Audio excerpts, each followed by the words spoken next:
Hi friends, welcome to Amrita IAS academy. Today సెషన్లో ఫిబ్రవరి 14, 2026కు సంబంధించి వార్తల్లో నిలిచినటువంటి కరెంట్ అఫైర్స్ విత్ జీకేతో కలిపి ఇన్ డీటెయిల్గా నేర్చుకునేటువంటి ప్రయత్నం చేద్దాం. ముందుగా కొత్తగా ఎవరైనా అభ్యర్థులు మా ఛానల్ని విజిట్ చేస్తుంటే మేము ఇచ్చేటువంటి కంటెంట్ వీడియో డిస్క్రిప్షన్లో పీడిఎఫ్ లింక్ ఉంటుంది, అక్కడి నుంచి డౌన్లోడ్ చేసుకొని మీకు నచ్చినట్లయితేనే లైక్ చేయండి. అలాగే ఈ వీడియోని ఇప్పుడే మీ తోటి ఫ్రెండ్స్కి షేర్ చేయండి. సో మరి ఈరోజు వార్తల్లోకి వెళ్ళిపోదాం. ఫిబ్రవరి 14, 2026. సో ఈరోజు చరిత్రలో మనం ప్రధానంగా చూసుకుంటే పుల్వామా దాడి అనేది మనకి జరిగిందమ్మ. సో సరిగ్గా ఇవాళకి 7 ఏళ్ల క్రితం అంటే 2019 ఫిబ్రవరి 14న మనకి పుల్వామా దాడి అనేది జరిగింది. సో మనకి ప్రధానంగా చూసుకుంటే మన భారతదేశ చరిత్రలో అత్యంత విషాదకరమైన రోజుగా దీన్ని చెప్పుకుంటాం. సో పుల్వామాలో జరిగిన ఒక ఉగ్రదాడి. సో ఇందులో మన భారతదేశానికి సంబంధించి 40 మంది వీర జవాన్లు మన భారతదేశం కోల్పోవడం జరిగింది. సో గతంలో చూసుకుంటే ఫిబ్రవరి 14, 2019 సో మనకి జమ్మూ కాశ్మీర్ లేదిపురా అనేటువంటి ప్రాంతంలో మనకి సిఆర్పిఎఫ్ అమరవీరులు 40 మంది మనకి దుర్మరణం చెందడం జరిగింది. సో ఎందుకు సార్ అంటే ఈ సిఆర్పిఎఫ్ జవాన్లు ఎవరైతే ఉన్నారో వీరు వెళ్తున్నటువంటి ఒక వాహన శ్రేణిని లక్ష్యంగా చేసుకుంటూ ఉగ్రవాదులు ఆత్మాహుతి దాడికి మనకి పాల్పడడం జరిగింది. సో అదే మనం ఏమి చెప్పుకుంటామంటే పుల్వామా దాడిగా చెప్పుకోవడం జరుగుతుంది. సో ఈ దాడిలో మనకి ఎంతమంది మరణించారు? 40 మంది సిఆర్పిఎఫ్ జవాన్లు మనకి వీరమరణం పొందడం జరిగింది. సో దీనికి దాటిగా మన భారత ప్రభుత్వం ఫిబ్రవరి 26, 2019న ఆపరేషన్ బందర్ని మనకి చేపట్టడం జరిగింది. సో ఇది ప్రధానంగా చూసుకోండి ఫిబ్రవరి 26, 2019. సో మనకి ఫిబ్రవరి 14, 2019 పుల్వామా దాడి. సో దీనికి ప్రతిదాడిగా ఆపరేషన్ బందర్ని మన భారత ప్రభుత్వం చేపట్టింది. సో ప్రధానంగా చూసుకుంటే బాలాకోట్ ఎయిర్ స్ట్రైక్స్ ఏవైతే ఉన్నాయో ఈ బాలాకోట్లో ఉన్నటువంటి ఒక ఉగ్రవాద శిబిరంపై మెరుపు దాడులు అనేది మన భారత ప్రభుత్వం చేయడం జరిగింది. ఓకేనా, ఇది ఆపరేషన్ బందర్ గుర్తుంచుకోవాలి. సో మనకి చరిత్రలో ఈరోజు ఏంటి? ఫిబ్రవరి 14 పుల్వామా దాడి. సో దీన్ని మనం బ్లాక్ డేగా కూడా మనం చెప్పుకోవడం జరుగుతుంది. సో ఇవన్నీ గమనించాలి. ఇకపోతే ఈ పుల్వామా దాడి ఏదైతుందో దీని మీద కేసు విచారణ సంస్థ ఏదమ్మా అంటే ఎన్ఐఏ, నేషనల్ ఇన్వెస్టిగేషన్ ఏజెన్సీగా మనం చెప్పుకోవడం జరుగుతుంది. ఈ పుల్వామా దాడి కేసుని విచారించే ఒక ప్రధాన సంస్థ. సో ఇది మనకి 2008వ సంవత్సరంలో ముంబై దాడుల తర్వాత మనకి స్థాపించబడింది నేషనల్ ఇన్వెస్టిగేషన్ ఏజెన్సీ. గుర్తుంచుకోండమ్మా, పుల్వామా దాడి ఫిబ్రవరి 14, 2019 మనకి జరిగింది. సో దీనికి ప్రతిదాటిగా మన భారత ప్రభుత్వం చేపట్టిన ఆపరేషన్ ఏదంటే ఆపరేషన్ బందర్. గుర్తుంచుకోండి. ఇక నెక్స్ట్ చూద్దామమ్మా. బంగ్లాదేశ్ ఎన్నికలు 2026 కొత్త అధ్యాయం. సో మనకి బంగ్లాదేశ్లో సో మనకి చూసుకుంటే ఇప్పుడు 13వ సార్వత్రిక ఎన్నికలు అనేవి మనకి జరిగాయమ్మా. ఎన్నవమ్మా? 13వ సార్వత్రిక ఎన్నికలు. సో మనకి గతంలో చూసుకుంటే మాజీ ప్రధాని ఎవరున్నారమ్మా? షేక్ హసీనా గారు. సో గతంలో ఉండేవారు. సో ఆవిడ యొక్క పార్టీ అవామీ లీగ్ ఏదైతుందో ఇది అవినీతి నిరోధక కేసులు ఏవైతే ఉన్నాయో వీటిని ఎదుర్కోవడంలో భాగంగా ఈ అవామీ లీగ్ పార్టీ మీద మనకి నిషేధం అనేది విధించడం జరిగింది. సో ఈ పార్టీ లేకుండా ప్రస్తుతానికి ఈ 13వ సార్వత్రిక ఎన్నికలు అనేవి మనకి జరిగాయమ్మా. సో యాక్చువల్గా హసీనా ప్రభుత్వం ఏదైతుందో అది కూలిపోయిన తర్వాత నోబుల్ శాంతి బహుమతి గ్రహీత ఎవరమ్మా? మహమ్మద్ యూసఫ్ గారు ఎవరైతే ఉన్నారో ఈయన నేతృత్వంలో తాత్కాలిక సలహా మండలి అనేది మనకి బంగ్లాదేశ్లో నేతృత్వం వహించడం జరిగింది. సో ఆ తర్వాత 13వ సార్వత్రిక ఎన్నికలు అనేవి ప్రస్తుతానికి మనకి నిర్వహించారు. సో ఇందులో మనకి ఏ పార్టీ అనేది గెలుపొందింది అంటే బిఎన్పి పార్టీ, బంగ్లాదేశ్ నేషనలిస్ట్ పార్టీగా చెప్పుకుంటాం. బంగ్లాదేశ్ నేషనలిస్ట్ పార్టీ ప్రస్తుతానికి ఎవరు అధ్యక్షుడిగా ఉన్నారంటే తారిక్ రెహమాన్. సో ఈయన ఇప్పుడు కొత్త ప్రధానిగా బంగ్లాదేశ్ ప్రభుత్వానికి మనకి కొత్త ప్రధానిగా నిర్వహించడం జరుగుతుంది. సో గమనించాలమ్మా, బంగ్లాదేశ్లో మనం ప్రధానంగా చూసుకుంటే ఈ బంగ్లాదేశ్ దీంట్లో మొత్తంగా 350 స్థానాలు ఉన్నాయమ్మా బంగ్లాదేశ్ పార్లమెంటులో. సో ఇందులో చూసుకుంటే 350 స్థానాల్లో 300 అనేవి నేరుగా ఎన్నిక చేస్తారు. సో ఇందులో 50 అనేవి మనకి మహిళలకి కేటాయించినటువంటి సీట్లమ్మా. సో ఇందులో మనకి ఇప్పుడు విజయం సాధించినటువంటి party BNP party, Bangladesh Nationalist party. So ఇది మొత్తంగా చూసుకుంటే 299 స్థానాలకి ఎన్నిక చేసిందమ్మా. సో ఎన్నిక చేసుకుంటే ఇందులో 200 సీట్లు బంగ్లాదేశ్ నేషనలిస్ట్ పొందింది. సో మరి 99 సీట్లు మనకి సెకండ్ ప్లేస్లో మతతత్వ పార్టీ అయినటువంటి జమాత్ ఏ ఇస్లామీ పార్టీ అంటాం. ఏంటమ్మా? జమాత్ ఏ ఇస్లామీ. సో గమనించాలి. సో ఇవి మనకి బంగ్లాదేశ్లో ఉన్నటువంటి ఒక కొత్తది. సో ఇప్పటి వరకు కూడా అవామీ లీగ్ అనేది ఉండేది. సో దాని మీద నిషేధం విధించడంతో ఇప్పుడు ఈ సార్వత్రిక ఎన్నికల్లో అది పాల్గొనలేదు. సో ఇప్పుడు కొత్తగా వచ్చిన ప్రభుత్వం ఏదంటే BNP, బంగ్లాదేశ్ నేషనలిస్ట్ పార్టీ. ఓకేనా? సో ఇది గమనించాలి. సో మొత్తంగా బంగ్లాదేశ్లో చూసుకుంటే ఈ ఓటింగ్ పర్సంటేజ్ ఎంత అంటే 59.44%. సో ఇక్కడ మనం ప్రధానంగా గమనించాల్సింది ఏంటంటే బంగ్లాదేశ్కి కొత్త ప్రధాని తారిక్ రెహమాన్ గారు. సో దీంతో పాటు ఆయన ఏ పార్టీకి సంబంధించిన వ్యక్తి? So BNP, Bangladesh Nationalist party. దీంతో పాటు మరొకటి మనం గుర్తుంచుకోవాల్సిన విషయం ఏంటంటే గడిచినటువంటి 35 ఏళ్ళగా అక్కడ ఒక్క పురుష అభ్యర్థి కూడా మనకి ప్రధానిగా బాధ్యతలు చేపట్టలేదు. సో ఈ 35 ఏళ్ల నుంచి ఇప్పటి వరకు చూసుకుంటే తొలి పురుష ప్రధానిగా మనకి 35 ఏళ్ల తర్వాత తారిక్ రెహమాన్ గారు మనకి పదవి చేపట్టబోతున్నారు. సో మరి ఈయన ప్రధానంగా ఎవరు అంటే ఖాలిదా జియా, ఎవరైతే మనకి మాజీ ప్రధాని బంగ్లాదేశ్కి ఉన్నారో ఖాలిదా జియా, వాళ్ళ యొక్క కుమారుడిగా మనం చెప్పుకోవడం జరుగుతుంది. ఓకేనా? ఇవి గమనించాలి. సో మరి ఇటీవల మనం చూస్తున్నాం బంగ్లాదేశ్లో మన భారత పౌరులు ఎవరైతే ఉంటారో వాళ్ళని హింసించడం కావచ్చు, కేసులు వేయటం కావచ్చు, లేదనుకుంటే మరణించడం కావచ్చు. సో ఇట్లాంటివన్నీ జరుగుతున్నాయి. ఈ నేపథ్యంలో ఒక ప్రత్యేకమైనటువంటి కేంద్రం వద్ద మన హిందూ అభ్యర్థి ఒక విజయం సాధించడం జరిగింది. సో ప్రధానంగా చూసుకుంటే ఎక్కడంటే ఢాకా 3 అనేటువంటి ప్రాంతం నుంచి ఈ బంగ్లాదేశ్ నేషనలిస్ట్ పార్టీకి సంబంధించి ఒక అభ్యర్థి హిందూ నాయకుడు మనకి గెలుపొందడం జరిగింది. ఆయన ఎవరంటే గాయేశ్వర్ చంద్రరాయ్. ఓకేనా? అది గమనించాలి. హిందూ అభ్యర్థి. సో ఢాకా 3 అనేటువంటి నియోజకవర్గం నుంచి మనకి గెలుపొందడం జరిగింది. సో ఇవి గమనించాలమ్మా. సో మరి బంగ్లాదేశ్ పార్లమెంట్ మనం ఏమని చెప్తాం? జాతీయ పార్లమెంటు అని మనం చెప్పుకోవడం జరుగుతుంది. సో ఓకేనా? సో మరి గమనించాలి, షేక్ హసీనా గారు ఎవరైతే ఉన్నారో మనకి మాజీ ప్రధాని. సో ప్రస్తుతం ఈ షేక్ హసీనా గారు మన భారతదేశంలో ఆశ్రయం అనేది మనకు పొందుతున్నారు.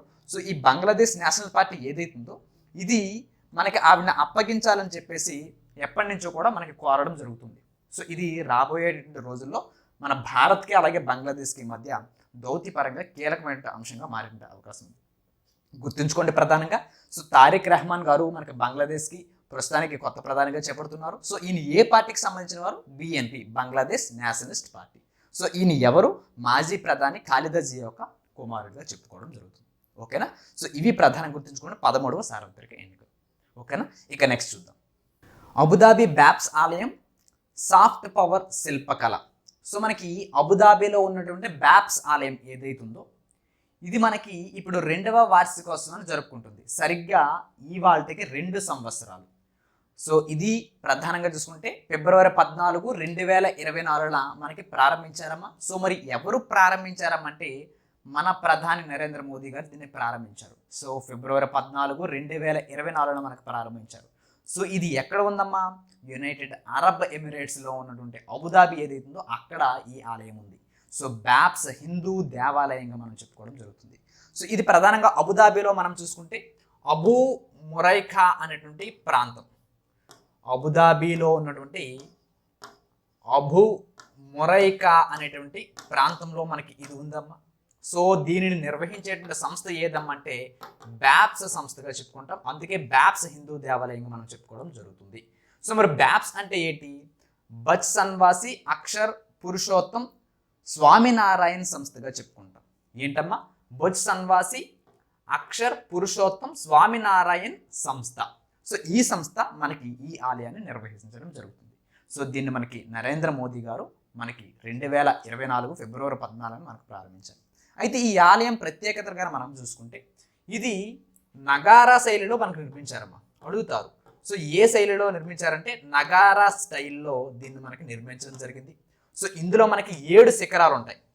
సో ఈ 7 శిఖరాలు అనేవి యునైటెడ్ అరబ్ ఎమిరేట్స్లో ఉన్నటువంటి 7 ఎమిరేట్స్ ఏవైతే ఉన్నాయో వాటిని మనకి సూచించేలా ఈ ఆలయాన్ని నిర్మించడం జరిగింది. 7 శిఖరాలు. ఓకేనా? సో ఇది ప్రధానంగా చూసుకుంటే మనకి ఇందులో ఎట్లాంటి ఇనుము కావచ్చు, సో మనకి స్టీల్ కానీ ఇందులో వాడలేదు. కేవలం మనకి సహజంగా లభించేటువంటి రాయిని ఉపయోగించారు. సో మనకి రాజస్థాన్లో ఉన్నటువంటి ఎర్ర ఇసుక రాయి ఏదైతుందో దాన్ని వాడారమ్మా. సో రాజస్థాన్కి సంబంధించినటువంటి ఎర్ర ఇసుక రాయిని వాడారు. సో ఇది గమనించాలి. అంటే మనం పింక్ శాండ్ స్టోన్ అంటాం. సో ఇది సుమారుగా చూసుకుంటే 700 టన్నులు వాడారమ్మా. సో రాజస్థాన్ నుంచి తెచ్చినటువంటి ఒక 700 టన్నుల ఎర్ర ఇసుక రాయిని మనకి అందులో వాడటం జరిగింది. సో దీంతో పాటు ఇటాలియన్ వైట్ మార్బుల్ను కూడా వాడారు. ఏంటమ్మా? Italian white marbles.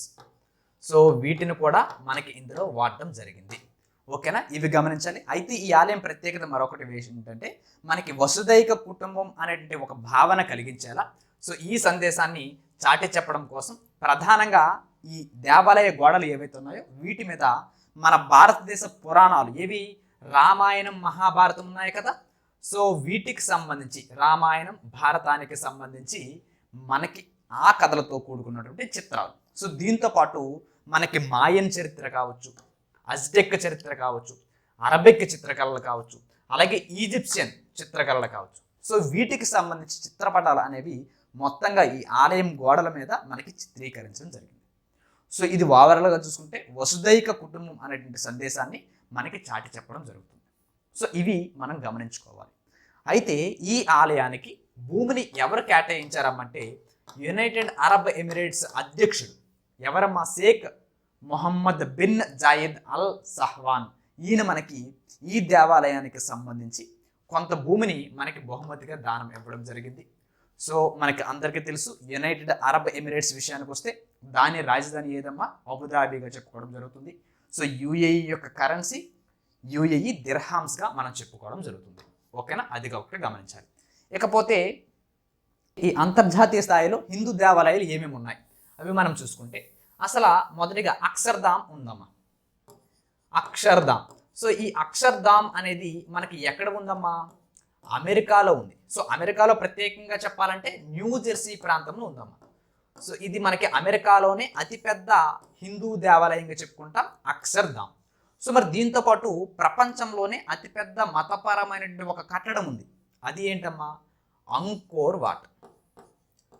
Angkor what. So ఇది ఎక్కడ ఉందమ్మా? మనకి కంబోడియాలో ఉందమ్మా. ఎక్కడమ్మా? కంబోడియాలో ఉంది ఈ అంకోర్ వాట్. ఇది ప్రపంచంలోనే అతిపెద్ద మతపరమైనటువంటి కట్టడం. సో ఇది ఇటీవల మనకి 8వ ప్రపంచ వింతగా కూడా మనకి గుర్తింపు పొందినటువంటి మనకి ఆలయంగా చెప్పుకుంటాం. గుర్తుంచుకోవాలి, అబుదాబి బ్యాప్స్ ఆలయం మనకి ఇప్పుడు 2వ వార్షికోత్సవం జరుపుకుంటుంది. సో దీనిని ఎప్పుడు మనకి ప్రారంభించారు? ఫిబ్రవరి 14, 2024 ప్రారంభించారు. సో మరి ఎవరు ప్రారంభించారు? మన ప్రధాని నరేంద్ర మోదీ గారు దీన్ని మనకి ప్రారంభించడం జరిగింది.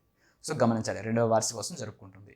సో దీనికి సంబంధించి 700 టన్నుల మనకి ఏదైతే పింక్ స్టోన్ ఏదైతే మన రాజస్థాన్లో ఉందో దాన్ని మనకి తరలించడం జరిగింది. సో ఇటాలియన్ మార్బుల్స్ని కూడా, వైట్ మార్బుల్స్ కూడా ఇందులో వాడారు. పరిపాలనా కేంద్రం సేవాతీర్థ కొత్త నిర్ణయాలమ్మ. సో మనకి నిన్న చెప్పుకున్నాం, నిన్న ప్రారంభమైంది సేవాతీర్థ. సో ప్రధాని నరేంద్ర మోదీ గారు ఢిల్లీలో ఈ నూతనంగా నిర్మించినటువంటి ప్రధానమంత్రి కార్యాలయం, ప్రైమ్ మినిస్టర్స్ ఆఫీస్, సో దీనికి పెట్టుకున్నటువంటి పేరు సేవాతీర్థ. సో ఈ సముదాయంలో సేవాతీర్థతో పాటు మనం ప్రధానంగా చూసుకుంటే కర్తవ్య భవన్ 1 అలాగే కర్తవ్య భవన్ 2 అనేవి కూడా మనకు ఉన్నాయి. సో జాతీయ భద్రతా మండలి ఎన్ఎస్సి కూడా మనకి ఇక్కడ, ఈ సచివాలయం కూడా మనకి ఇక్కడే ఉన్నాయి. సో సేవాతీర్థ ప్రదేశంలో ప్రైమ్ మినిస్టర్స్ ఆఫీస్ కార్యాలయం. సో దీనికి పెట్టిన పేరు సేవాతీర్థ, గుర్తుంచుకోండి. అయితే ఇప్పటి వరకు ఇవి ఎక్కడ ఉండేవమ్మా? PMO office. సో ఇవి సౌత్ బ్లాక్లో ఉండేవమ్మా. సో సౌత్ బ్లాక్ అనేది మనకి బ్రిటిష్ కాలం నాటిది. సో ఇప్పుడు ఆ పూర్తి స్వదేశీ సాంకేతికతో మనకి దీన్ని ఏర్పాటు చేశారు పిఎంఓ ఆఫీస్ని. సో దానికి పెట్టుకున్న పేరు సేవాతీర్థ. ఓకేనా? గమనించాలి. అయితే గతంలో ఉన్నది 1921 నుంచి అధికారికంగా ఉన్నటువంటి ఏవైతే మనకి నార్త్ బ్లాక్ కావచ్చు. సో ఎప్పటి నుంచి ఉన్నాయమ్మా? 1921 నుంచి మనకు ఉన్నాయమ్మా. సో ఈ నార్త్ బ్లాక్ కావచ్చు, సౌత్ బ్లాక్ కావచ్చు, సో వీటిని ఇప్పుడు మనకి మ్యూజియాలుగా మనకు మార్చడం జరుగుతుంది. ఓకేనా? సో అది గమనించాలి. అయితే ఈ సందర్భంగా ఈ కొత్తది సేవాతీర్థ ఏదైతుందో దీనికి మారిన సందర్భంగా మనకి 100 రూపాయల ఒక ప్రత్యేక నాణ్యాన్ని రిలీజ్ చేయడం జరిగింది. అయితే ఈ నూతన కార్యాలయం ఏదైతుందో ఇందులో బాధ్యతలు చేపట్టిన తర్వాత వెంటనే 2 సంతకాలు చేశారు ప్రధాని నరేంద్ర మోదీ గారు. ఒకటి పిఎం రాహత్ దీని మీద, ఇంకొకటి లఖ్పతి దీది మీద. సో ఈ పిఎం రాహత్ ఏదైతుందో రోడ్డు ప్రమాద బాధితులకి గోల్డెన్ అవర్లో 15 లక్షల వరకు నగదు రహిత చికిత్స అందించడం కోసం మనకి సంతకం చేయడం జరిగింది. ఇది మొదటిది. ఇంకొకటి లఖ్పతి దీది. సో ఇది ఇప్పుడు దాని యొక్క లక్ష్యాన్ని, గతంలో మనకి 3 కోట్ల మంది ఉండేవారు, సో ఇప్పుడు 6 కోట్లకు ఆ లక్ష్యాన్ని పెంచుతూ మనకి ఈ ఫైల్ మీద మనకి సంతకం చేయడం జరిగింది. సో ఇవి గమనించాలి. అయితే మనకి ప్రధానమంత్రి కార్యాలయం గతంలో ఉన్న దాని గురించి మనం చూసుకుంటే యాక్చువల్గా ప్రైమ్ మినిస్టర్స్ ఆఫీస్ అనేది 1947లో స్థాపించారు. ఈ 1947లో స్థాపించింది దాన్ని అప్పుడు మనకి ప్రధానమంత్రి ఆఫీస్ అనేవారు కాదు, అంటే ప్రైమ్ మినిస్టర్స్ ఆఫీస్ అనేవారు కాదు, ప్రధానమంత్రి సెక్రటేరియట్ అనేవారు. ఏంటమ్మా, ప్రైమ్ మినిస్టర్స్ సెక్రటేరియట్గా మనకు పిలిచారు 1947లో.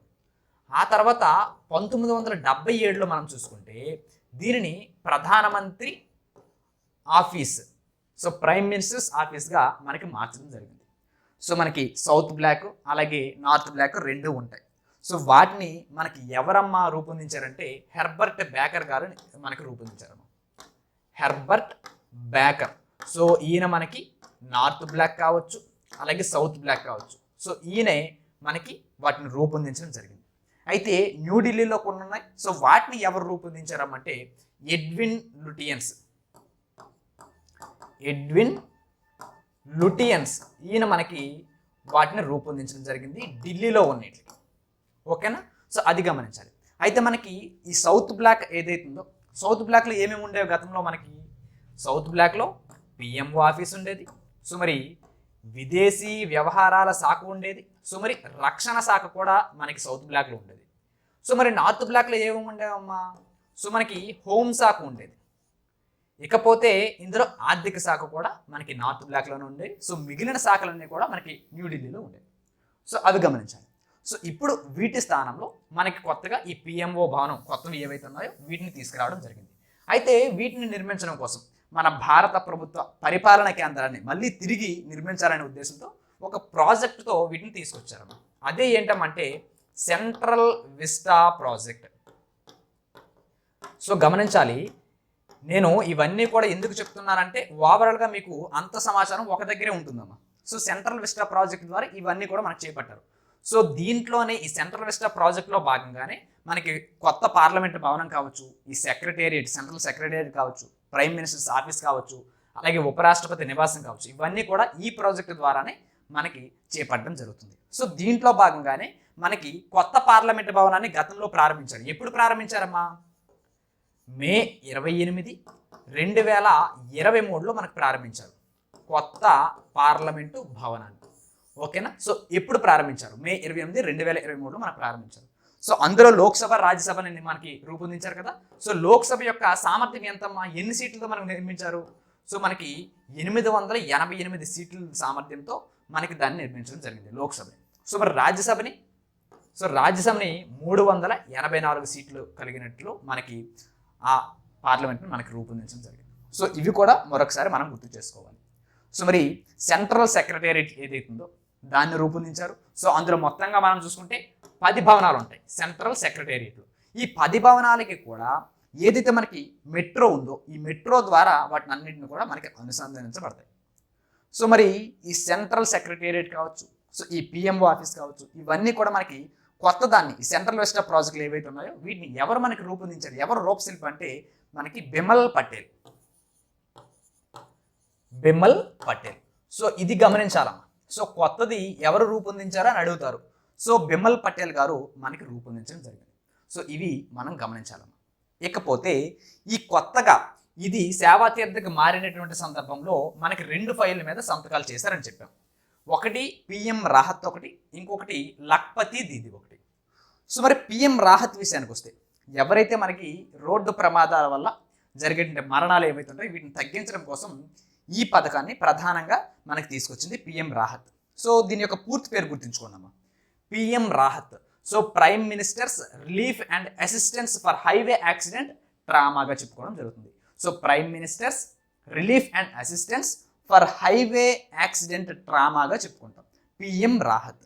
సో ఇది ప్రధానంగా చూసుకుంటే మనం గోల్డెన్ అవర్ అంటామమ్మా. అంటే ప్రమాదం జరిగినటువంటి మొదటి 1 గంటలో ఏదైతే మనకి ప్రమాదం జరిగిన తర్వాత 1 గంట ఉంటుంది కదా, ఆ సమయాన్ని గోల్డెన్ అవర్ అంటాం. సో ఆ సమయంలో మనకి హాస్పిటల్ తీసుకెళ్తే మనకి ఎవరైతే ప్రమాదం జరిగినటువంటి వ్యక్తి ఉన్నారో వాళ్ళు బతికే ఛాన్సెస్ ఎక్కువ ఉంటాయి.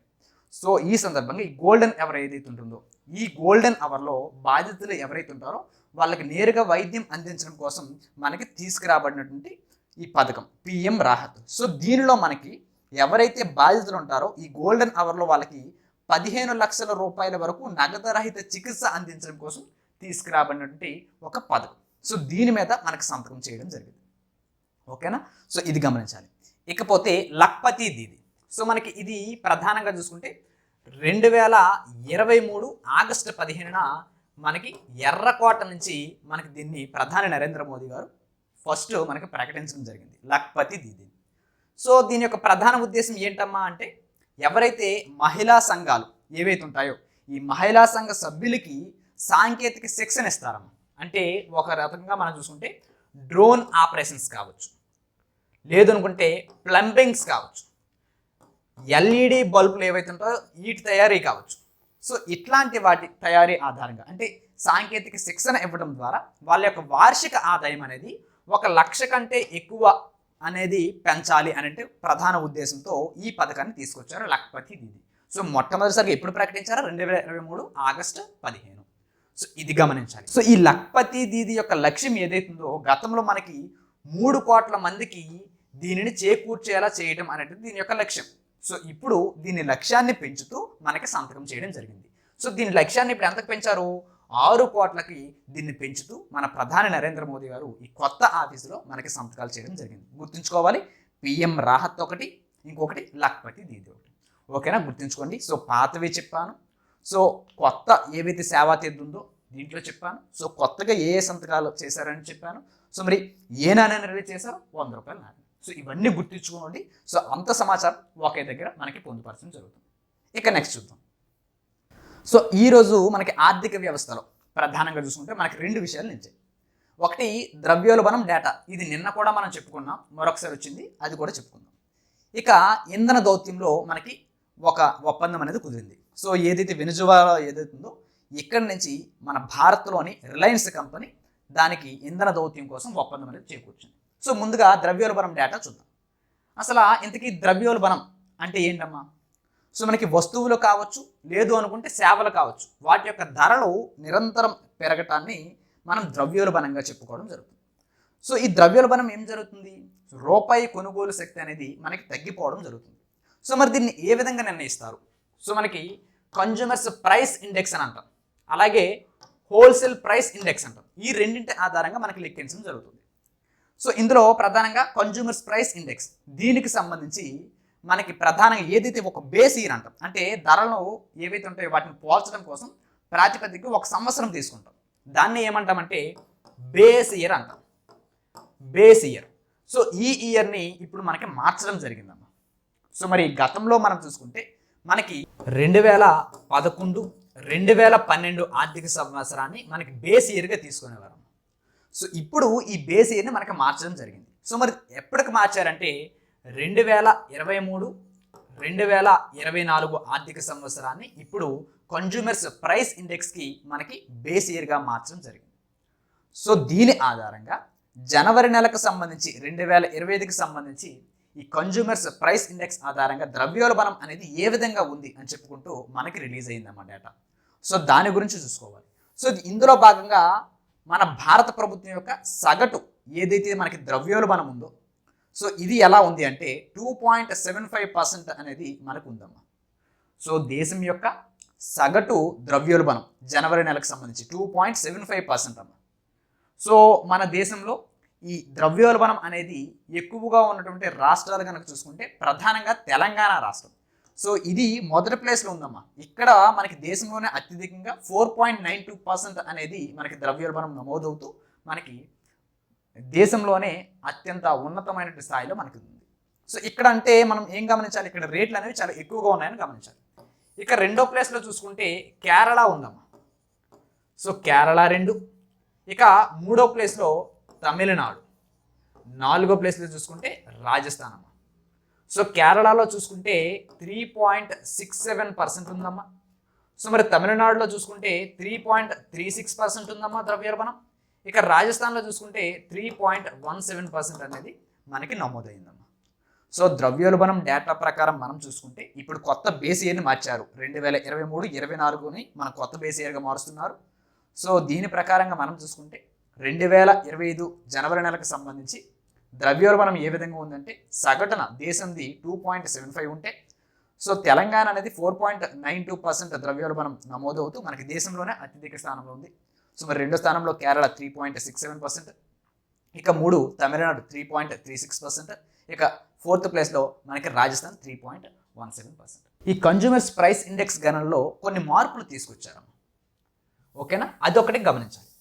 ఏంటమ్మా కొత్త మార్పులు అంటే, కొత్తగా ఈ కన్జ్యూమర్స్ ప్రైస్ ఇండెక్స్లో మనకి బేస్ ఏది మార్చారు, అది ఆల్రెడీ చెప్పుకున్నాం. సో గతంలో మనకి 2011-12 ఇప్పుడు 2023-24 బేస్ ఏది తీసుకున్నారు. సో ఇందులో కొత్తగా కొన్ని చేర్చారమ్మా. సో మనకి ఏంటేంటమ్మా చేర్చినవంటే ఓటీటీస్, అలాగే జిమ్ పరికరాలు, సో వీటితో పాటు మనకి పెన్ డ్రైవ్స్ కావచ్చు, సో మరి బేబీ సిట్టర్లు కావచ్చు, సో మరి వాల్యూ యాడెడ్ డైరీ ఉత్పత్తులు కావచ్చు, ఇవన్నీ కూడా మనకు కొత్తగా చేర్చారు. సో మరి ఇందులో నుంచి కొత్తగా తొలగించినవి ఏంటంటే మనకి వీసీఆర్, సో మరి రేడియో, డివిడి ప్లేయర్స్, టేప్ రికార్డులు, సో పాత వస్త్రాలు, సీడీలు, ఇవన్నీ కూడా మనకి ఇందులో తొలగించడం జరిగింది. సో ఇవి కన్జ్యూమర్స్ ప్రైస్ ఇండెక్స్లో మనకి తీసుకొచ్చినటువంటి కొన్ని మార్పులు. సో మరి వెయిటేజీలో కూడా మనకి మార్పులు జరిగాయి. ఏంటమ్మా అంటే ఆహారం కావచ్చు, సో మరి పానీయాలు కావచ్చు, సో దుస్తులు కావచ్చు, సో విద్య, ఇట్లాంటివి ఏవైతే ఉన్నాయో వీటి వివిధ భాగాల్లో వెయిటేజీని మనకి ఇప్పుడు తగ్గించడం జరిగింది. ఇతరులు ఏవైతే ఉన్నాయో అవన్నీ కూడా మనకి ఆధునిక అవసరాలకు ఆధారంగా మనకి పెంచడం జరిగింది. సో ఇది కన్జ్యూమర్స్ ప్రైస్ ఇండెక్స్లో కొత్తగా మనకి తీసుకొచ్చినటువంటి మార్పులు. అయితే గమనించాలి, ఇక్కడ మనం అత్యధిక స్థాయిలో తెలంగాణలో ఉందని చెప్పాం. సో మనకి ఈరోజు వార్తల్లో తెలంగాణకు సంబంధించి కూడా మనకి వార్తల్లో నిలిచింది. సో అక్కడ మళ్ళీ వేరేగా చెప్పుకోకుండా ఇక్కడ ఒకసారి చెప్పుకుందాం. సో తెలంగాణ రాష్ట్రానికి సంబంధించి మనం చూసుకుంటే మనం దేశ సగటు ఎంత అని చెప్పుకున్నాం, 2.75గా చెప్పుకున్నాం. సో మరి తెలంగాణ రాష్ట్రం అంటే అత్యధిక స్థానంలో 4.92% చెప్పుకున్నాం. ఇక్కడ తెలంగాణలో ప్రధానంగా మనం ఈ ప్రాంతాల వారీగా చూసుకుంటే గ్రామీణ ప్రాంతాల్లో కనుక చూసుకుంటే ఈ ద్రవ్యోల్బణం ఎలా ఉందంటే 5.19%గా మనకి నమోదైందమ్మా. ఇక పట్టణ ప్రాంతాల్లో కనుక తీసుకుంటే 4.72%. అంటే ఇక్కడ మనం గమనించాల్సింది ఏంటి, పట్టణ ప్రాంతాలతో పోలిస్తే గ్రామీణ ప్రాంతాల్లోనే మనకి ద్రవ్యోల్బణం ఎక్కువగా ఉంది. అంటే అక్కడ ఎక్కువగా మనకి ధరలు అనేవి నమోదవుతున్నాయి. సో ఇది గమనించాలి. సో పాత ప్రమాణాల ప్రకారంగా చూసుకుంటే డిసెంబర్లో తెలంగాణ ద్రవ్యోల్బణం అనేది ఎంత ఉందమ్మంటే 1.77%గా ఉందమ్మా. సో ఇవి పాత లెక్కల ప్రకారం. సో ఈ కొత్త గణాంకాలతో ఇవి ఒకసారి మనకి పెరగడం జరిగింది. ఓకేనా, సో ఇవి మనం ప్రధానంగా గమనించుకోవాల్సి ఉంటుంది. సో గుర్తుంచుకోండి, ద్రవ్యోల్బణం అనేది మనకి దేశ సగటు కొత్త బేసి ఆధారంగా మనం చూసుకుంటే 2.75% ఉంది. సో అత్యధిక స్థానంలో మనకి తెలంగాణ, ఆ తర్వాత కేరళ, ఆ తర్వాత తమిళనాడు, ఆ తర్వాత రాజస్థాన్. ఓకేనా, ఇవి గమనించాల్సి ఉంటుంది. ఇక నెక్స్ట్ చూసుకుంటే ఇంధన దౌత్యంలో భాగంగా వెనుజువేలా ఏదైతే ఉందో ఈ దేశంతో ఇప్పుడు ఇంధన దౌత్యం పరంగా మన భారత్లోని రిలయన్స్ కంపెనీ అనేది మనకి ఒప్పందాన్ని చేసుకోవడం జరిగింది. సో ఏదైతే మనకి అమెరికా ప్రభుత్వం ఉందో ఈ వెనుజులా నుండి నేరుగా ఈ ముడి చమురును దిగుమతి చేసుకోవడం కోసం రిలయన్స్ ఇండస్ట్రీస్కి ఒక ప్రత్యేక లైసెన్స్ని మనకి మంజూరు చేయడం జరిగింది. ఏదమ్మా, అమెరికా చేసిందమ్మా, అమెరికా ప్రభుత్వం. సో అమెరికాలోని ప్రధాన సంస్థ OFAC, దీన్ని ఏమంటామంటే ఆఫీస్ ఆఫ్ ఫారెస్ట్ అసెట్స్ కంట్రోల్గా చెప్పుకోవడం జరుగుతుంది. సో ఈ జనరల్ లైసెన్స్లు అనేవి మనకి మంజూరు చేసింది. సో ఎవరికి మంజూరు చేసిందంటే రిలయన్స్ కంపెనీకి మనకి మంజూరు చేయడం జరిగింది. సో మనకి గతంలో చూసుకుంటే వెనుజులా అధ్యక్షుడు నికోలస్ మదురో ఎవరైతే ఉన్నారో ఆయన పట్టుబడిన తర్వాత అమెరికా దేశం ఈ వెనుజులా మీద మనకి ఆంక్షలు అనేవి సడలించిందమ్మా. సో ఇప్పుడు వెనుజులా నుండి లభించేటువంటి ముడి చమురు ఏదైతే ఉందో గతంలో ఉన్నటువంటి రేట్ల కంటే ఇప్పుడు తక్కువ రేట్లకి మనకి అమ్మడం జరుగుతుంది. సో మనం గతంలో చూసుకుంటే మన భారత ప్రభుత్వం ఎక్కువగా రష్యా నుంచి చమురుని దిగుమతి చేసుకునేది. ఎక్కడి నుంచమ్మా, రష్యా నుంచి. సో ఇప్పుడు దానికి ప్రత్యామ్నాయంగా మన వెనుజులా నుంచి నేరుగా ఇప్పుడు దిగుమతులు చేసుకోవడం జరుగుతుంది. ఓకేనా, ఇకపోతే వెనుజులా విషయానికి వస్తే దీని రాజధాని ఏమంటాం, కారకస్గా చెప్పుకోవడం జరుగుతుంది. సో దీని యొక్క కరెన్సీ ఏదమ్మా, వెనుజువేలా బొలివియర్గా చెప్పుకోవడం జరుగుతుంది. సో మరి వెనుజులా అనేది ప్రధానంగా చూసుకుంటే దక్షిణ అమెరికా ఖండంలో మనకి ఉన్నటువంటి ఒక దేశంగా చెప్పుకోవడం జరుగుతుంది. సో మరి ఇది ఒపెక్ దేశాలు ఏవైతే ఉన్నాయో ఇందులో ఒక సభ్య దేశంగా కూడా మనం చెప్పుకోవడం జరుగుతుంది. సో ఈ వెనుజులా అనేది ప్రపంచంలోని అతిపెద్ద ముడి చమురు నిల్వలో ఉన్నటువంటి ప్రధాన ప్రాంతంగా వెనుజులాని మనం చెప్పుకోవడం జరుగుతుంది. ఓకేనా, ఇవన్నీ మనం గమనించాల్సి ఉంటుంది. అయితే ప్రధానంగా చూసుకుంటే మనం రిలయన్స్ కంపెనీతో ఒప్పందం చేకూర్చారని చెప్పుకున్నాం. అయితే ఇందులో రిలయన్స్ కంపెనీకి సంబంధించి ప్రసిద్ధి చెందినటువంటి రిఫైనరీ ఉందమ్మా. అదే ఏంటంటే జామ్నగర్ రిఫైనరీ. సో ఇది ప్రధానంగా చూసుకుంటే ఇట్లాంటి భారీ చమురు శుద్ధి ఏవైతే ఉన్నాయో వీటిని చేయడంలో మనకి ప్రపంచంలోనే అత్యాధునికమైనదిగా ఈ జామ్నగర్ రిఫైనరీని మనం చెప్పుకోవడం జరుగుతుంది. సో మరి ఈ జామ్నగర్ రిఫైనరీ ఎక్కడ ఉందమ్మా అంటే ఇది గుజరాత్లో ఉందమ్మా. సో ఇది గమనించాలి. సో గుజరాత్లో ఉంది. సో ప్రపంచంలోనే అతిపెద్ద సింగిల్ సైట్ ఆఫ్ రిఫైనరీగా చెప్పుకుంటాం. సో దీనిని రిలయన్స్ ఇండస్ట్రీ మనకి నిర్వహించడం జరుగుతుంది, జామ్నగర్ రిఫైనరీ. ఓకేనా. టెక్నాలజీ గవర్నెన్స్ రంగంలో ఈరోజు మనకి వార్తలు నిలిచినవి. ఒకటి, యునైటెడ్ నేషన్స్ ఆర్టిఫిషియల్ ఇంటెలిజెన్స్ మీద మనకి ఒక నిపుణుల కమిటీని ఏర్పాటు చేయడం జరిగింది. సో దీంతో పాటు ట్రాయ్ అనేది కొత్త అప్డేట్స్ని తీసుకొచ్చింది. సో మనకి టెలికమ్యూనికేషన్ రంగంలో ఉన్న ట్రాయ్ కొత్త అప్డేట్స్ని తీసుకొచ్చింది. అలాగే జ్యుడిషియరీ విభాగంలో కొన్ని మనకి ఎవరైతే జడ్జీలు ఉంటారో వీళ్ళ మీద వచ్చినటువంటి ఫిర్యాదులు ఏవైతే ఉంటాయో వాటిని మనకి వెల్లడించడం జరిగింది. సో ఈ మూడు టెక్నాలజీ అలాగే గవర్నెన్స్ విభాగంలో మనకి నిలవడం జరిగింది. సో ముందుగా ఈ ఐరాస ఏదైతే యునైటెడ్ నేషన్స్ జనరల్ అసెంబ్లీ ఉందో ఇది ఆర్టిఫిషియల్ ఇంటెలిజెన్స్ నిపుణుల కమిటీని మనకి ఇప్పుడు ఏర్పాటు చేయడం జరిగింది. సో దీని గురించి చూద్దాం. సో ఏంటి సార్ అంటే మనకి ఈ ఆర్టిఫిషియల్ ఇంటెలిజెన్స్ ఏదైతుందో దీనివల్ల కలిగేటువంటి ప్రభావాలు కావచ్చు, సో దానివల్ల కలిగేటువంటి ముప్పులు కావచ్చు, వీటిని అంచనా వేయడం కోసం 40 మందితో కూడుకున్నటువంటి నిపుణుల బృందాన్ని మనకి ఏర్పాటు చేయడం జరిగిందన్న. సో ఇది ఐక్యరాజ్య సమితి సర్వప్రతినిధుల సభ మనకి దీనిని ఆమోదం తెలిపిందన్న. సో మొత్తంగా మనం చూసుకుంటే ఈ UNAI నిపుణుల బృందం ఉందో దీనికోసం 117 దేశాలు అనేవి మనకి అంగీకారం తెలిపాయమ్మా. సో ఇందులో వ్యతిరేకంగా చూసుకుంటే మనకి 2 దేశాలు ఉన్నాయమ్మా. సో అవి ఏంటమ్మా వ్యతిరేకంగా ఉన్నాయి? సో అమెరికా ఒకటి, ఇంకొకటి పరాగ్వే ఒకటి. సో గమనించాలి. సో యునైటెడ్ నేషన్స్ అనేది ఏర్పాటు చేసుకున్నటువంటి ఆర్టిఫిషియల్ ఇంటెలిజెన్స్ నిపుణుల కమిటీ ఏర్పాటు కోసం మనకి ఎన్ని దేశాలు అనుకూలంగా ఉన్నాయంటే 117 దేశాలు. సో మరి ఎన్ని వ్యతిరేకంగా ఉన్నాయంటే 2 దేశాలు, ఒకటి అమెరికా, ఇంకొకటి పరాగ్వే అమ్మ. సో మరి ఇందులో తటస్థంగా ఉన్నటువంటి దేశం ఏది అని అడుగుతారు. సో తటస్థంగా మనకి 2 దేశాలు ఉన్నాయమ్మా. సో ట్యునీసియా ఒకటి, ఉక్రెయిన్ ఒకటి. ఏంటమ్మా? ట్యునీసియా, ఇంకొకటి ఉక్రెయిన్ అమ్మ. ఓకేనా, ఇది గమనించాలి. అలాగే ఇక్కడ అమెరికా, అలాగే పరాగ్వే. సో ఈ 2 మనకి వ్యతిరేకించాయమ్మ. ఓకేనా, సో ఇవి గమనించాలి. సో వ్యతిరేకించినవి అమెరికా, పరాగ్వే, అలాగే తటస్థంగా ఉన్నవి ట్యునీసియా, ఉక్రెయిన్. ఓకేనా, సో ఇవి గమనించాలి.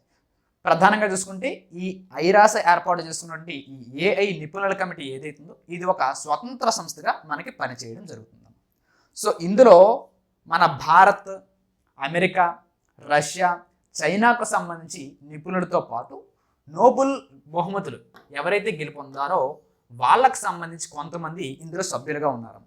సో గమనించాలి, మన భారత్ అనేది కూడా అంగీకరించినటువంటి దేశంగా మనకి ఇందులో ఉందమ్మ. సో మరి ఆర్టిఫిషియల్ ఇంటెలిజెన్స్ వల్ల ప్రపంచవ్యాప్తంగా కలిగేటువంటి ఆర్థిక సామాజిక మార్పులని అధ్యయనం చేయడం అనేది దీని యొక్క ప్రధాన విధి. సో దీంతో పాటు ఆర్టిఫిషియల్ ఇంటెలిజెన్స్ ఏదైతుందో దీనిని నియంత్రణకి మనకి మార్గదర్శకత్వాలని ఇది రూపొందించడం జరుగుతుంది. సో యునైటెడ్ నేషన్స్ ఆర్టిఫిషియల్ ఇంటెలిజెన్స్కి సంబంధించి నిపుణుల కమిటీ. ఓకేనా, ఇది గమనించాల్సి ఉంటుంది. సో మరి ప్రధానంగా చూసుకుంటే ఈ యునైటెడ్ నేషన్స్ జనరల్ అసెంబ్లీని మనం ఏమంటాం? ప్రపంచ పార్లమెంటుగా చెప్పుకోవడం జరుగుతుంది. సో మరి ప్రస్తుతానికి ఈ ఐరాస ప్రస్తుత సెక్రటరీ జనరల్ ఎవరున్నారమ్మంటే ఆంటోనియో గుటెరస్ గారు మనకి ఉన్నారమ్మ. సో ఈయన పోర్చుగల్ దేశానికి సంబంధించినటువంటి వ్యక్తిగా చెప్పుకుంటాం. So United nations general assembly ప్రధాన కార్యాలయం మనకి ఎక్కడ ఉందమ్మా? సో న్యూయార్క్లో ఉంది. సో ఇవి గమనించాలి. ఇకపోతే ఈ ఆర్టిఫిషియల్ ఇంటెలిజెన్స్ ఏదైతుందో ఇటీవల మనకి కొన్ని ఇతర ఒప్పందాలు కూడా జరిగాయి. సో అవి ఒకసారి చూద్దాం. సో మొన్న మనకి జరిగిందమ్మా. సో మన భారత్ అనేది ఆర్టిఫిషియల్ ఇంటెలిజెన్స్ మీద కొన్ని నిబంధనలు అనేవి మనకి రిలీజ్ చేయడం జరిగింది. సో అలాగే మొన్న మనకి యూరోపియన్ యూనియన్ కూడా మనకి ఆర్టిఫిషియల్ ఇంటెలిజెన్స్ కోసం ఒక కొత్త చట్టాన్ని తీసుకొచ్చింది. ఓకేనా, సో ఇవన్నీ గమనించాలి. సో మొదటిగా చూసుకుంటే బ్లెట్స్లీ డిక్లరేషన్ అమ్మా. ఏంటమ్మా? బ్లెట్స్లీ డిక్లరేషన్. సో గమనించాలి, బ్లెట్స్లీ డిక్లరేషన్ అనేది ఆర్టిఫిషియల్ ఇంటెలిజెన్స్ భద్రత మీద ప్రపంచంలోనే మొట్టమొదటి అంతర్జాతీయ ఒప్పందంగా చెప్పుకుంటాం. సో ఇది UK ఒప్పందం అమ్మ. సో ఇది ఒక ఒప్పందం, అంతర్జాతీయ ఒప్పందం. దేనికోసం అమ్మా? ఆర్టిఫిషియల్ ఇంటెలిజెన్స్ భద్రతపై. సో ఆర్టిఫిషియల్ ఇంటెలిజెన్స్ భద్రత మీద ప్రపంచంలోనే మొట్టమొదటి అంతర్జాతీయ ఒప్పందం యూకే ఒప్పందం, అదే బ్లెట్చీ డిక్లరేషన్. ఇక రెండోది మొన్న మనకు నిలిచింది European union AI act. So ఇది మొన్న మనం క్లియర్గా చెప్పుకున్నామమ్మా. సో ఇందులో 4 రకాలుగా వర్గీకరించారు. సో మనకి అక్కడ పూర్తిగా నిషేధించినవని సో ఇట్లా చెప్పుకున్నాం, అది ఒకసారి చూడండి. సో మరి European union artificial intelligence act అనేది మనకి ఎప్పుడు తీసుకొచ్చారు? మొన్న మనకు తీసుకొచ్చారు. సో గత 2 రోజుల క్రితం. సో కృత్రిమ మీద ఆర్టిఫిషియల్ ఇంటెలిజెన్స్ ఏదైతుందో దానిని నియంత్రించడం కోసం సమగ్ర చట్టాన్ని రూపొందించినట్టు ప్రపంచంలోని మొట్టమొదటి ప్రాంతం యూరోపియన్ యూనియన్, లేదనుకుంటే సంస్థ యూరోపియన్ యూనియన్. ఓకేనా? సో అది గమనించాలి. సో మరి భారత్ ఏఐ మధ్య ఉన్నటువంటి అంశాలు కనుక మనం చూసుకుంటే, మన భారత్ అనేది జీపీఏఐ అనే వ్యవస్థాపక సభ్య దేశంగా మనం చెప్పుకోవడం జరుగుతుంది. ఏంటమ్మా? జీపీఏఐ వ్యవస్థాపక సభ్య దేశం. సో 2024లో దీనికి అధ్యక్షత మనకు వహించింది. So global partnership on artificial intelligence. So దీనికి వ్యవస్థాపక సభ్య దేశము. సో మరి 2024కి దీనికి అధ్యక్షత వహించడం జరిగింది. ఓకేనా? సో ఇవన్నీ కూడా మనం లింకప్ చేసుకుంటూ చదువుకుంటే ఎగ్జామ్ పాయింట్ ఆఫ్ వ్యూలో మనకు బాగుంటుంది. ఇకపోతే ట్రాయ్ అప్డేట్స్ అమ్మా. సో మనకు అందరికీ తెలుసు ట్రాయ్ ఏంటమ్మా? టెలికమ్యూనికేషన్స్ రంగంలోనే ఒక ఉన్నతమైన సంస్థ. సో ఇది మనకి ప్రధానంగా చూసుకుంటే ట్రాయ్ అంటే ఏంటి? So telecom regularity authority of India. So ఇది ప్రధానంగా చూసుకుంటే టెలికాం సేవలు ఏవైతే ఉంటాయో వాటి నాణ్యతని పర్యవేక్షిస్తుంది. అలాగే వినియోగదారులు ఎవరైతే ఉంటారో వాళ్ళ యొక్క ప్రయోజనాలను కాపాడేటువంటి బాధ్యత ఈ ట్రాయ్కి సంబంధించింది. అది ప్రధానంగా మనకు చేస్తున్నాం. సో మరి ఈ ట్రాయ్ అనేది 1997 ఫిబ్రవరి 20న మనకి ఏర్పాటైందమ్మా, స్థాపించారు. సో మరి ట్రాయ్ యాక్ట్ ద్వారా 1997 యాక్ట్ ద్వారా మనకి ఇది స్థాపించబడిందమ్మా. సో దీని యొక్క ప్రధాన కార్యాలయం మనకి ఎక్కడ ఉంది? న్యూఢిల్లీలో ఉందమ్మా. సో టెలికాం సేవల నాణ్యతని పర్యవేక్షిస్తుంది. సో దీంతోపాటు వినియోగదారుల ప్రయోజనాలని మనకి టెలికమ్యూనికేషన్ రంగంలో వాటిని కాపాడుతుంది. సో దీనికి సంబంధించి ఇప్పుడు ఇది కొత్త అప్డేట్స్ని తీసుకొచ్చిందమ్మా. ఏంటమ్మా? ఒకటి డిఎన్డి యాప్ అమ్మా. సో ఇది ఏంటమ్మా? దేనికి సంబంధించింది? సో మనకి అవాంఛిత కమర్షియల్ కాల్స్ కావచ్చు, ఎస్ఎంఎస్ఎస్ ఏవైతే మనకి స్పామ్స్ అలర్ట్స్ ఉంటాయి కదా, సో ఈ స్పామ్ ఫిర్యాదుల కోసం ఉద్దేశించినటువంటిది ఈ డిఎన్డి యాప్. సో ఇప్పుడు దీనికోసం ఈ డిఎన్డి యాప్ ఏదైతే ఉందో ఇందులో కొత్త ఆప్షన్ తీసుకొచ్చింది, కొత్త ఫీచర్ని తీసుకొచ్చింది. అదేంటంటే అప్పీల్ అనేటువంటి కొత్త ఆప్షన్ని తీసుకొచ్చింది. సో ఏం చేస్తుందమ్మా? సో వినియోగదారులు చేసినటువంటి ఫిర్యాదులకి ఈ టెలికాం ఆపరేటర్లు సరిగ్గా స్పందించకపోయినా, అప్పుడు కారణాలతో దానిని క్లోజ్ చేసిన ఉన్నతాధికారులకు ఫిర్యాదు చేసే అవకాశం అనేది ఈ అప్పీల్ ద్వారా మనకి కల్పించడం జరుగుతుంది. ఓకేనా? సో ఇదొకటి మనం గమనించాల్సి ఉంటుంది. ఇకపోతే దీంతో పాటు మై కాల్ యాప్ అనేది ప్రధానంగా తీసుకొస్తుంది. సో కాల్ నాణ్యత కావచ్చు, సో కాల్ డ్రాప్స్ కావచ్చు, ఈ సమస్యలు ఏవైతే ఉంటాయో వాటి మీద ఫిర్యాదు చేసుకోవడం కోసం మై కాల్ యాప్ కొత్త వెర్షన్ని మనకి తీసుకొస్తుందమ్మా. సో ఇది మనకి మార్చి 2026లో మనకి విడుదల చేయడం జరుగుతుంది. సో ఇది మనం గమనించాల్సి ఉంటుంది. సో దీంతోపాటు మై స్పీడ్ యాప్ అనేది అప్డేట్ కూడా చేస్తున్నాము. ఏంటమ్మా? మై స్పీడ్ యాప్ అనేది. సో అది దేనికి సంబంధించి? ఇంటర్నెట్ వేగాన్ని పర్యవేక్షించేటువంటి మై స్పీడ్ యాప్. సో ఇప్పుడు 5G టెక్నాలజీ ఏదైతుందో దానికి అనుగుణంగా కూడా దీన్ని కొత్తగా మనకి రూపొందించడం జరుగుతుంది. సో దీన్ని అప్డేట్ చేస్తారనమాట. సో ఇది ట్రాయ్ అనేది కొత్త అప్డేట్స్ అనేది మనకి తీసుకొస్తుంది టెలికమ్యూనికేషన్ రంగంలో. అయితే ఇక్కడ మనం గమనించాల్సింది ఏంటంటే, మన భారత ప్రభుత్వంలో ఇటీవల ఈ ట్రాయ్ అనేది ఒక కొత్త సిరీస్ని తీసుకొచ్చిందమ్మా. సో మనకి స్పామ్ కాల్స్ని గుర్తించడం కోసం, ట్రాక్ చేయడం కోసం కొత్త ప్రత్యేక నెంబర్ సిరీస్ని తీసుకొచ్చింది. అది ఏంటి అని అడుగుతారు. సో 1600 అది ఒకటి గుర్తుంచుకోవాలి. సో మరి భవనాల లోపల డిజిటల్ సిగ్నల్ నాణ్యతని, వాటికి రేటింగ్స్ ఇచ్చే నిబంధనలని ట్రాయ్ అనేది మనకి అమలు చేస్తుంది. అది కూడా మనం గమనించుకోవాల్సి ఉంటుంది. సో మరి వినియోగదారులకి అనుమతి లేకుండా వచ్చేటువంటి వ్యాపార ప్రకటనలు, కాల్స్, అలాగే మెసేజ్లను మనం ఏమంటామంటే యూసీసీగా చెప్పుకోవడం జరుగుతుంది. సో యూసీసీ అంటే ఏంటమ్మా? అన్సొలిసిటెడ్ కమర్షియల్ కమ్యూనికేషన్గా చెప్పుకోవడం జరుగుతుంది. సో వినియోగదారులకి అనుమతి లేకుండా వచ్చేటువంటి వ్యాపార ప్రకటనలు కావచ్చు, సో మరి కాల్స్ అలాగే మెసేజ్ని యూసీసీగా చెప్పుకుంటాం. దాని అబ్రివేషన్ గుర్తుంచుకోండి. So unsolicited commercial communication. ఓకేనా? ఇవి గమనించండి. ఇకపోతే ఈ జ్యుడిషియరీ విభాగంలో మనకి ఈరోజు వార్తలు నిలిచింది న్యాయమూర్తులపై ఫిర్యాదులమ్మ. సో మనకి 2024లో అత్యధికంగా మనకి ఫిర్యాదులు వచ్చాయని చెప్తూ నిన్న మనకి లోక్సభలో వెల్లడించారమ్మా. సో మరి కేంద్ర న్యాయశాఖ మంత్రి ప్రస్తుతానికి ఎవరున్నారమ్మా? అర్జున్ రామ్ మేఘ్వాల్ గారు ఉన్నారు. సో ఆయన మనకి లోక్సభలో వెల్లడించారమ్మా. సో న్యాయ వ్యవస్థ జవాబుదారీతనం ఎలా ఉంది అని చెప్పుకుంటూ మనకి 2016 నుంచి 2025 మధ్య గడిచినటువంటి 10 ఏళ్లలో మొత్తంగా వచ్చినటువంటి ఫిర్యాదుల సంఖ్య, సో మరి దాంతోపాటు గరిష్ట ఫిర్యాదులు మనకి ఎప్పుడు వచ్చాయి, ఇట్లాంటి అంశాలన్నీ మనకు చెప్పారు.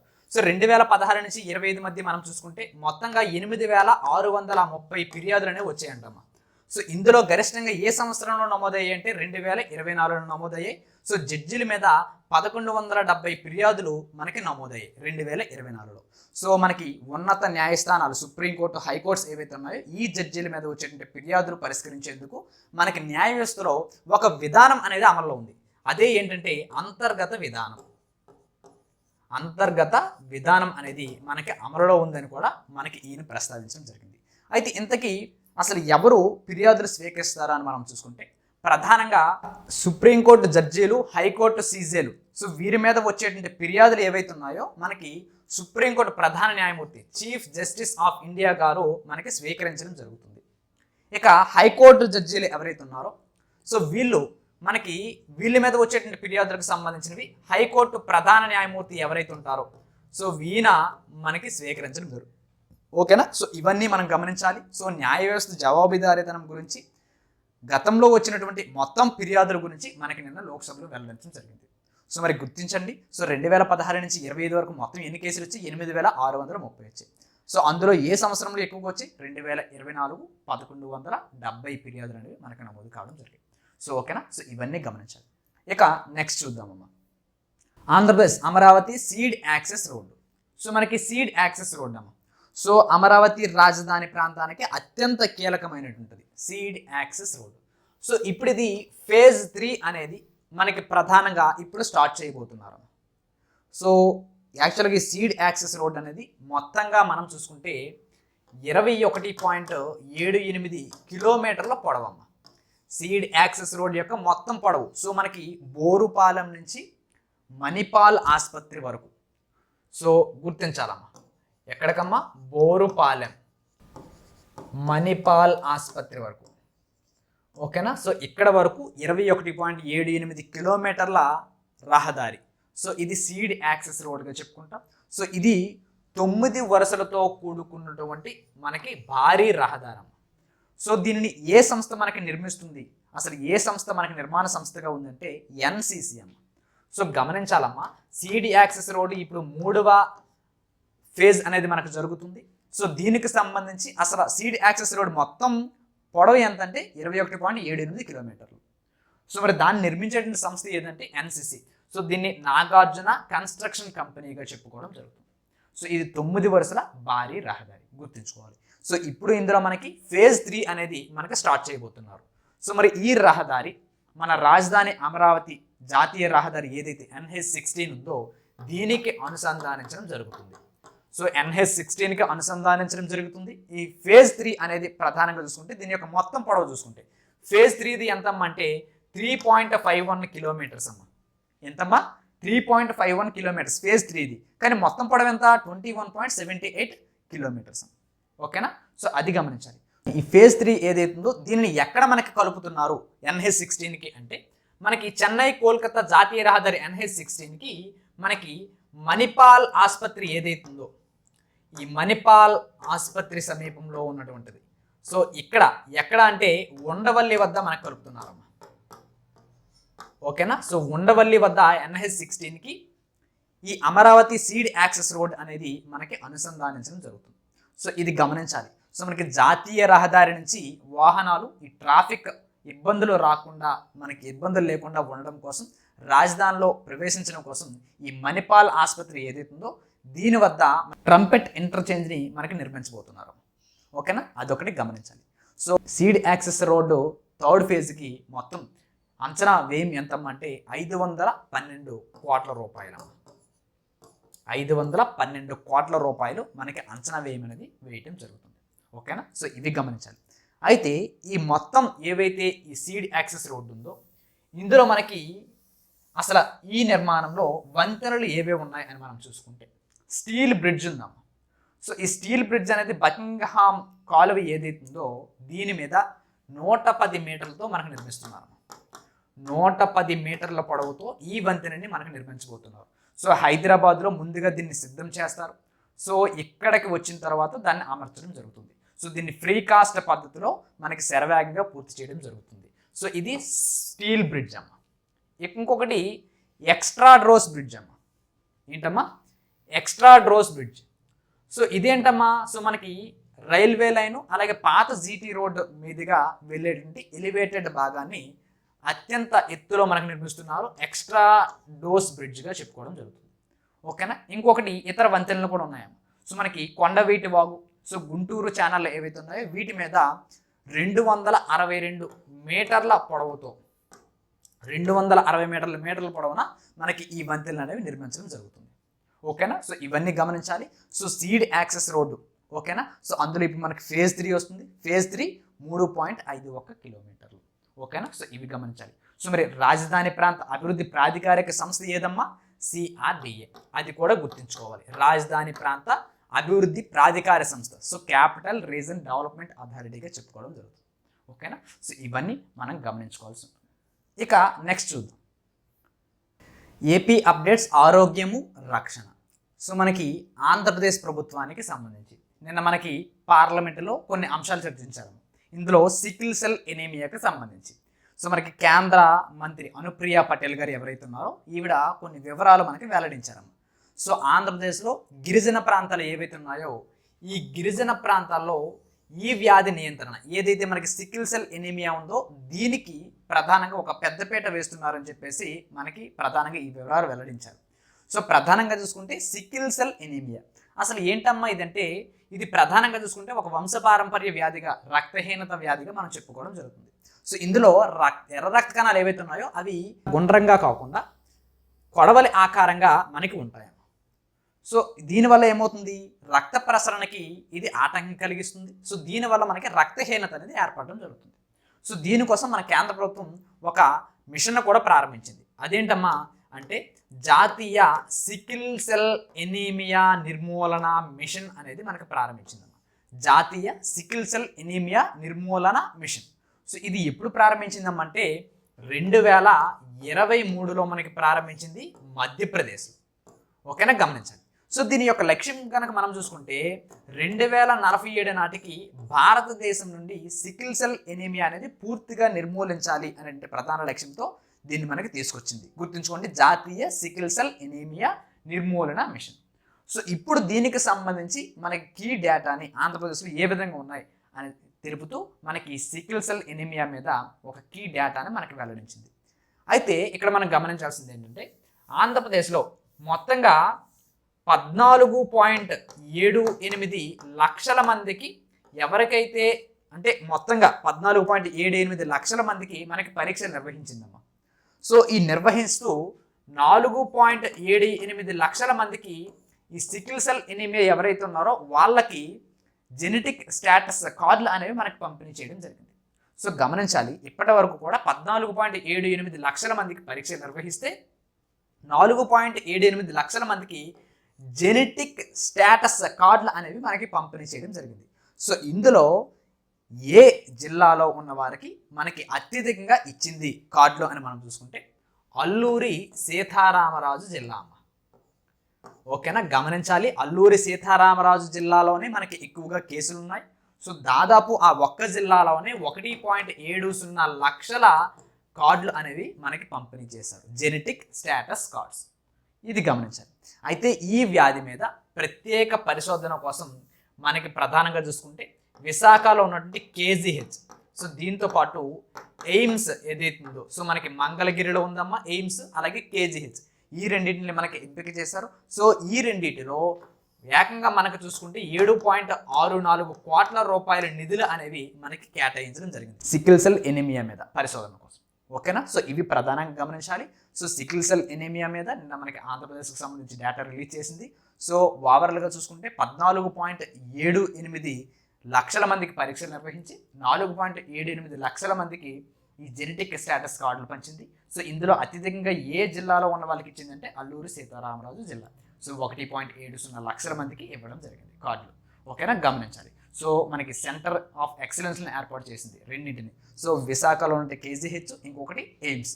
ఓకేనా, సో వీటికి ఎంత కేటాయించింది? 7.64 crores రూపీస్. ఓకేనా, సో ఇవి గమనించాలి. సో మరి ఇకపోతే నమో డ్రోన్ దీది ఏంటమ్మా? నమో డ్రోన్ దీది. సో ఇది మనకి వార్తల్లో నిలిచిందమ్మా.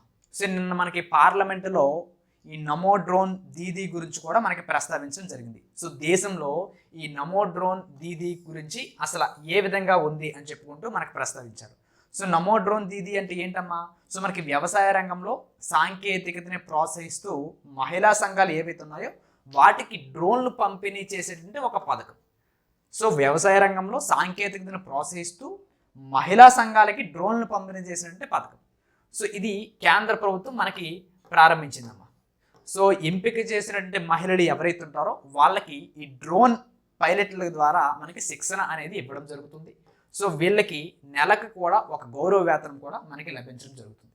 సో ప్రధానంగా చూసుకుంటే ఈ నమో డ్రోన్ దీదీలో ఎవరికైతే మనకి దేశంలో మొత్తంగా మనం చూసుకుంటే 1094 డ్రోన్లు పంచారమ్మా దేశం మొత్తంగా. నమో డ్రోన్ దీదీ పథకంలో భాగంగా దేశంలో మొత్తం పంచిన డ్రోన్లు ఏంటంటే 1094 డ్రోన్లని మనకి పంపించడం జరిగింది. సో ఇందులో ఎక్కువగా మనం చూసుకుంటే కర్ణాటక రాష్ట్రం. సో కర్ణాటక రాష్ట్రంలో 145 డ్రోన్లు పంపిస్తూ మొదటి స్థానంలో ఉంది. టాప్ దేశం ఏదంటే కర్ణాటక. ఇక రెండో ప్లేస్లో ఉత్తరప్రదేశ్ 128 డ్రోన్లు పంపిణీ చేశారు. ఇక మూడో ప్లేస్లో ఆంధ్రప్రదేశ్ ఉందమ్మా. సో ఆంధ్రప్రదేశ్ 108 డ్రోన్లు మనకి పంపించడం జరిగింది. సో గమనించాలి, ఆంధ్రప్రదేశ్ రాష్ట్రానికి సంబంధించి నమో డ్రోన్ దీదీలో భాగంగా ఆంధ్రప్రదేశ్ స్థానం ఎంత అమ్మా అంటే 3వ స్థానం. సో మొత్తం పంపిణీ చేసినవి 1094. సో ఇందులో మన ఆంధ్రప్రదేశ్కి వచ్చినవి 108 డ్రోన్లు.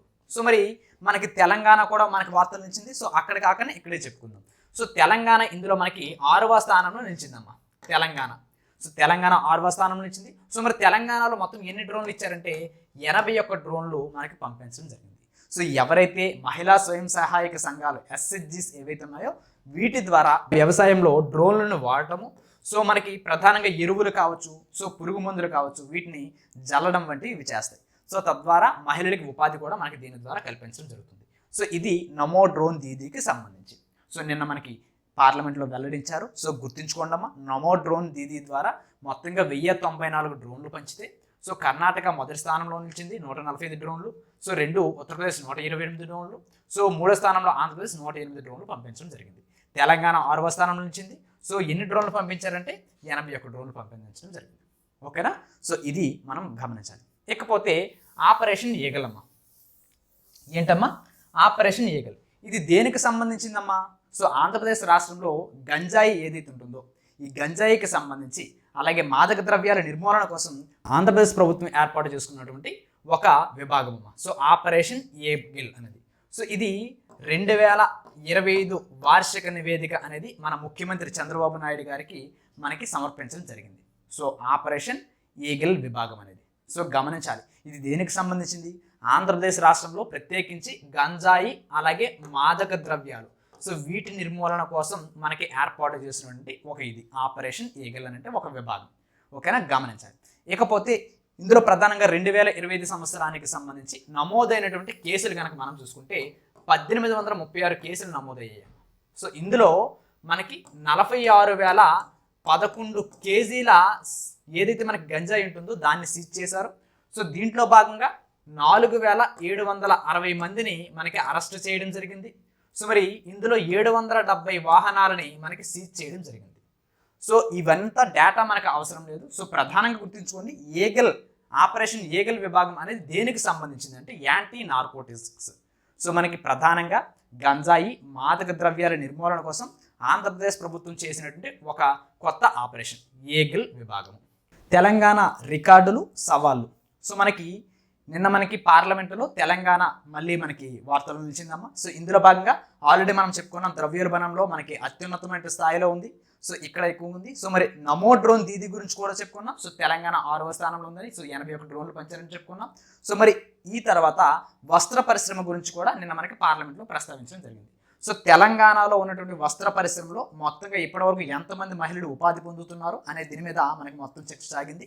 సో ప్రధానంగా చూసుకుంటే ఉపాధి పొందుతున్నటువంటి మహిళలు కనుక చూసుకుంటే తెలంగాణలో ఇప్పటివరకు 20,687 మంది మహిళలు మనకి ఉపాధి పొందుతున్నారంట. సో ఇందులో చేనేత విభాగంలోను అలాగే పవర్ లూమ్ విభాగంలో కూడా మనకి ఎంతమంది ఉన్నారో చర్చించారు. సో మనకి చేనేత విభాగంలో చూసుకుంటే 15,636 మంది మనకి ఆల్రెడీ ఉపాధి పొందుతున్నారని, సో మరి పవర్ లూమ్ విభాగంలో చూసుకుంటే 5,051 మంది ఉపాధి పొందుతున్నట్లు మనకి తెలపడం జరిగింది. సో మనకి ఈ టెక్స్టైల్ రంగంలో చూసుకుంటే ఉపాధి పొందుతున్నటువంటి వారిలో ప్రధానంగా చూసుకుంటే 28.40% మంది యాదాద్రి భువనగిరి ప్రాంతం ఏదైతుందో అంటే సిల్క్ సిటీ అంటాం. సో ఈ యాదాద్రి భువనగిరి జిల్లాలోనే మనకి ఉన్నట్లు మనకి తెలపడం జరిగింది. సో ఇది తెలంగాణ రాష్ట్రంలోనే మనకి ప్రథమ స్థానంలో ఈ టెక్స్టైల్ రంగంలో మనకి ఉన్నటువంటి ప్రాంతం. సో అది గమనించాలి. సో ఇప్పటి వరకు కూడా తెలంగాణ వస్త్ర పరిశ్రమలో మొత్తంగా ఎంతమంది మహిళలు ఉపాధి పొందుతున్నారంటే 20,000కు పైగా. సో 20,687 అది గుర్తుంచుకోవాలి. సో మరి తెలంగాణ రాష్ట్రంలో టెక్స్టైల్ రంగంలో మనకి ఉపాధి పొందుతున్నటువంటి ఎక్కువ మంది ఎక్కడ ఉన్నారంటే యాదాద్రి భువనగిరి. సో ఈ రెండు మనం ప్రధానంగా గమనించాలి. ఇకపోతే యాదాద్రి భువనగిరిని మనం సిల్క్ సిటీగా చెప్పుకుంటాం. సో మనకి పోచంపల్లి ఇక్కత్ కావచ్చు. సో ఇవన్నీ కూడా మనకి భౌగోళిక గుర్తింపు పొందినటువంటి తెలంగాణ ప్రాంతానికి సంబంధించి టెక్స్టైల్స్ సంబంధించినవి. సో ఏంటమ్మా మనకి పోచంపల్లి ఇక్కత్ అంటాం, సో గద్వాల్ చీరలు అంటాం, సో నారాయణపేట చీరలు అంటాం, సో మరి గొల్లబామ చీరలు అంటాం, సిద్దిపేటకి ప్రశ్న. సో ఇవన్నీ కూడా ఇక్కడి నుంచే మనకు వస్తున్నాయి. ఇకపోతే మనకి పిఎం మిత్రా పార్క్ అది ఒకటి వచ్చిందమ్మా, ఇటీవల మనకు వార్తలు ఇచ్చింది. So PM Mitra park, so ఇది దేనికి సంబంధించిందమ్మా, ఎక్కడ ఉందమ్మా అని అడుగుతారు, గుర్తుంచుకోండి. తెలంగాణలోని Warangal Kakatiya mega textile park అనేది మనకి ఇటీవల కేంద్ర ప్రభుత్వం దీనికోసం ఆమోదం తెలిపింది. సో పిఎం మిత్రా పార్క్, ఓకేనా. సో ఇవి మనం గమనించాల్సి ఉంటుంది. సో ఇవన్నీ మనకి తెలంగాణ రాష్ట్రానికి సంబంధించి నిన్న మనకి పార్లమెంట్లో ప్రస్తావించారమ్మా. సో ద్రవ్యోల్బణానికి సంబంధించి మనకి దేశంలోనే ప్రథమ స్థానంలో ఉంది. సో మరి నమో డ్రోన్ దీదీలు ఎన్నో స్థానం అమ్మా, 6వ స్థానంలో ఉంది. సో మరి నమో డ్రోన్ దీదీ ప్రకారం ఎన్ని ఇచ్చారమ్మా, 81 డ్రోన్లు పంచడం జరిగింది.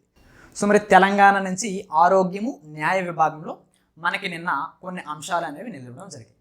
సో ఇందులో ప్రధానంగా చూసుకుంటే పిఎం జై, సో మనకి ఆరోగ్యశ్రీ అలాగే ప్రధానమంత్రి ఆయుష్మాన్ భారత్కు సంబంధించి. సో ఇది కూడా మనకి నిన్న పార్లమెంట్లో ప్రస్తావించారమ్మా. సో ప్రధానమంత్రి ఆయుష్మాన్ భారత్ ప్రాజెక్ట్ ఏదైతుందో దీనిని యాక్చువల్గా మనకి సెప్టెంబర్ 23, 2018లో మనకి ప్రారంభించారమ్మా పిఎం జై పథకాన్ని. సో ఇది ఎక్కడ ప్రారంభించారు, జార్ఖండ్ రాంచీ ఏదైతుందో ఇక్కడ మనకి దీన్ని ప్రారంభించడం జరిగింది. సో జార్ఖండ్ గుర్తుంచుకోండి అమ్మా. సో అడిగేటువంటి అవకాశం ఉంటుంది. ఇటీవల మనకి రిలీజ్ అయింది కదా డేటా, సో అందుకు గుర్తుంచుకునే ప్రయత్నం చేయండి. సో 2018 సెప్టెంబర్ 23న జార్ఖండ్లో ఉన్నటువంటి రాంచీలో మనకు ప్రధాని నరేంద్ర మోదీ గారు పిఎం జై పథకాన్ని మనకు ప్రారంభించారు. సో ఒక్కో కుటుంబానికి ఏడాదికి 5 లక్షల రూపాయల వరకు మనకి ఉచితంగా వైద్య బీమా అనేది మనకి కల్పించడం జరుగుతుంది దీని ద్వారా. సో ఇది ప్రపంచంలోనే మనకి ప్రధానంగా చూసుకుంటే అతిపెద్ద ఆర్థిక సహాయంతో నడిచేటువంటి ఒక ఆరోగ్య రక్షణ పథకంగా మనం చెప్పుకుంటాం పిఎం జై, ఓకేనా, అది గమనించాలి. ఇకపోతే దీనికి సంబంధించి ఈ ఆయుష్మాన్ భారత్ ఏదైతుందో దీనికి సంబంధించి మనకు కొంత డేటా వచ్చిందన్న.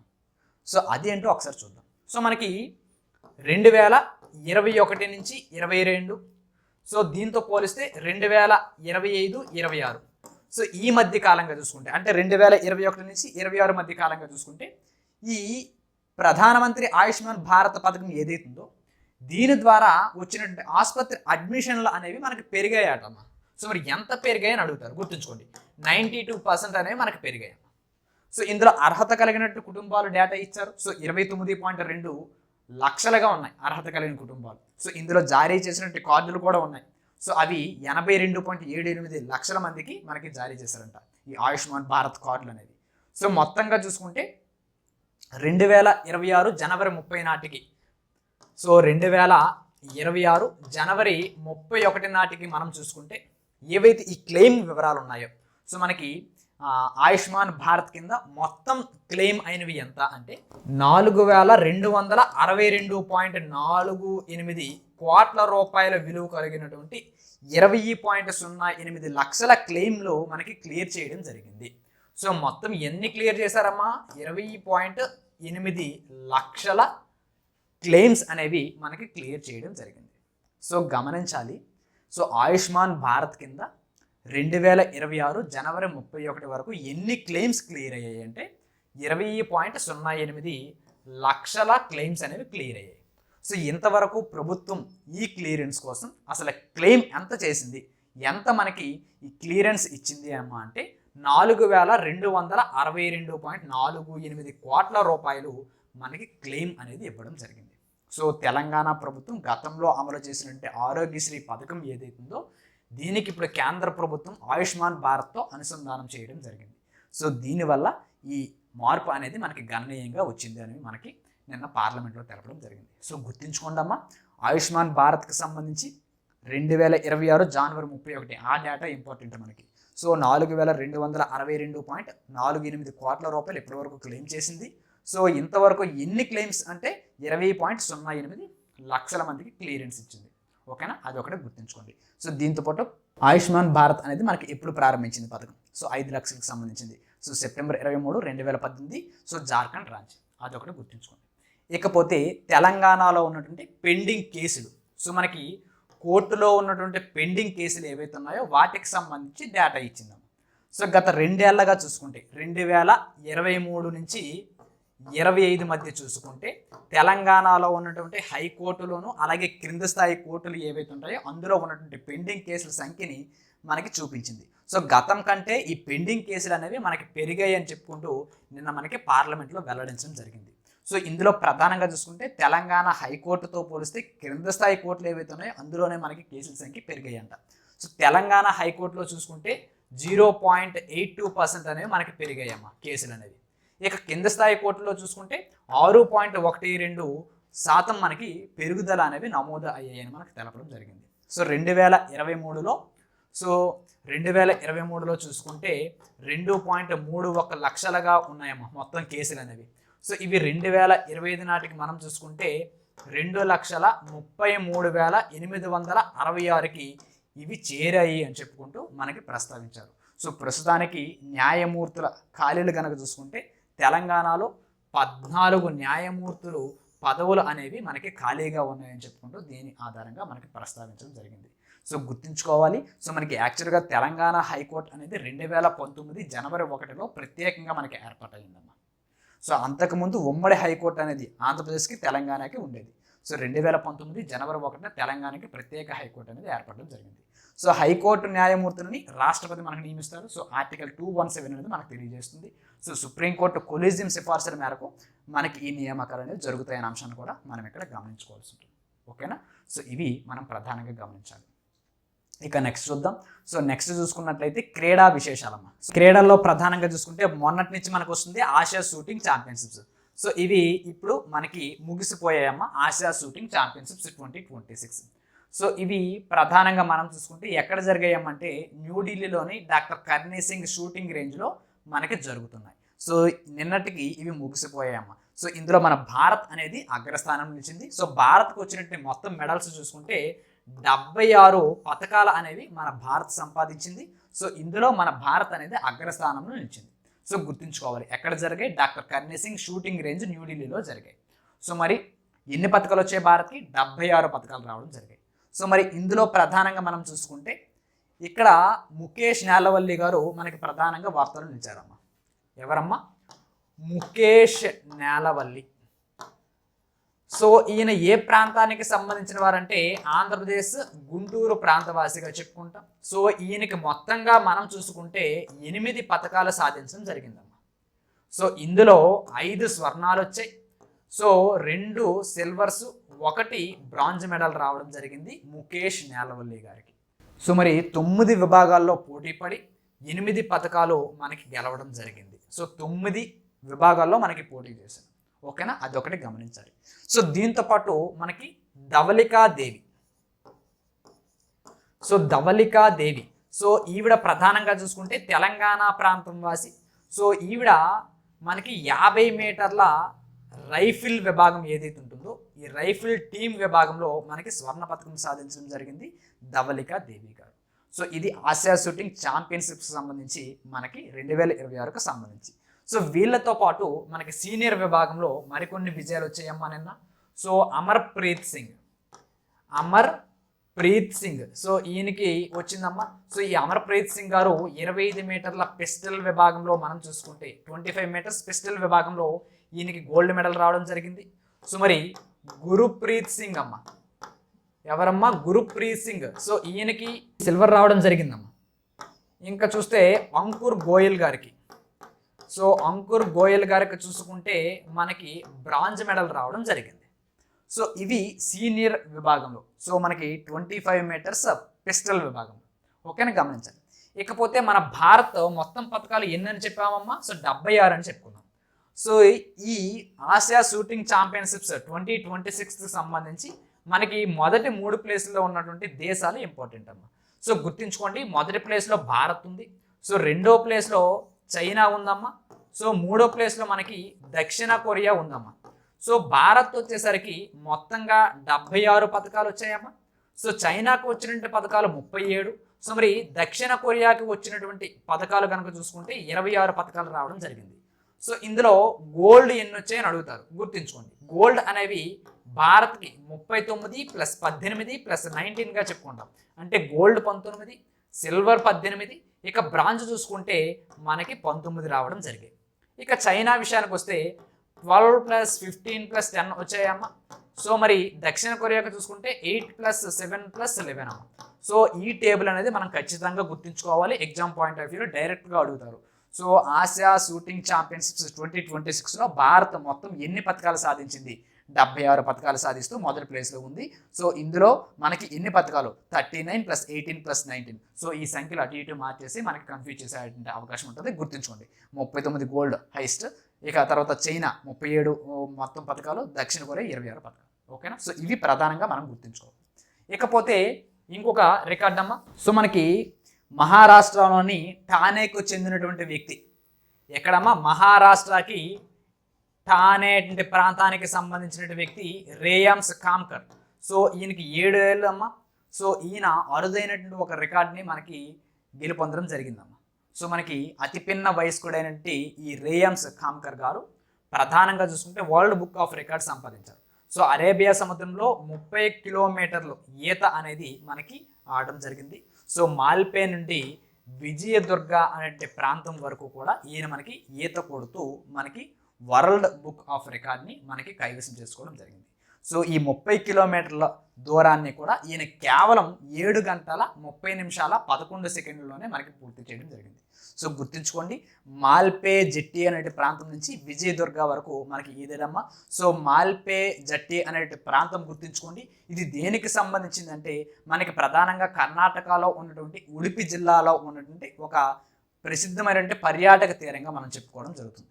సో ఇక విజయదుర్గ ఏదైతుందో ఆ విజయదుర్గ విషయానికి వస్తే మనకి మహారాష్ట్రలో సింధుదుర్గ్ జిల్లాలో ఉన్నటువంటి అతి పురాతనమైనటువంటి సముద్ర తీర కోట విజయదుర్గగా చెప్పుకోవడం జరుగుతుంది.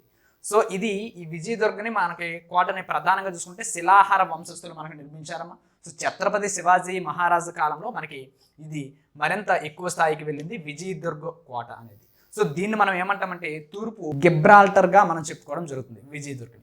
ఓకేనా, అది గుర్తుంచుకోండి. సో ప్రస్తుతానికి రికార్డు ఏంటమ్మా? రేయామ్స్ కామ్కర్ గారు మహారాష్ట్ర ఠానే ప్రాంతానికి సంబంధించిన వ్యక్తి. సో ఈయన అరుదైన రికార్డు. సో 7 ఏళ్ల వయసులో సంపాదించాడు.